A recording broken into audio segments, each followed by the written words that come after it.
Инициативная группа по созданию ТСЖ на улице Пестеля, дом 11, в эти дни живет ожиданием. В каждой квартире семейный совет. Решают, какой способ управления домом выбрать и кого из кандидатов предпочесть. Ну что, голосовать будем? Будем.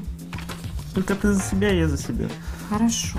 Нет, на председателя за Александра. Ну, это понятно. 3 кандидатуры. Новикова, Панферова и Чувашов.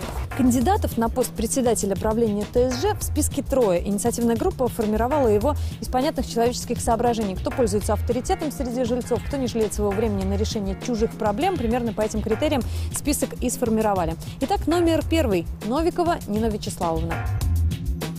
Эти ремонты не выдерживают никакой критики, становятся даже хуже, чем было.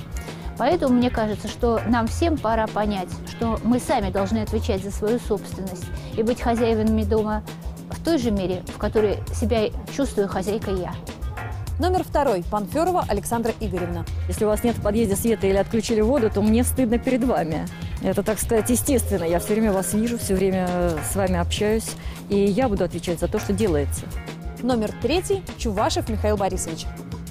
Кроме жилищно-коммунальных проблем, надо поставить вопросы о безопасности проживания жителей этого двора. То есть о системе видеонаблюдения, может быть, на наеме охранной какой-то организации.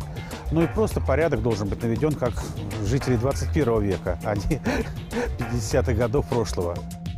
Выбор способа управления многоквартирным домом. Создание товарищества, собственно. За. Количественный состав правления. 5 человек, 7 человек. Я Думаю, что 7. Выбор членов ревизионной комиссии. Это важно. Ну, пускай будет 3 человека, хорошее число. 4 никогда не договорятся. У жильцов дома номер 11 по улице Пестеля осталось 2 дня на то, чтобы определиться, каким они видят будущее своего дома и с кем из кандидатов им по пути. Даже если заочное голосование не соберет 51% необходимый для создания ТСЖ, инициативной группе станет понятно, чего же хотят их соседи.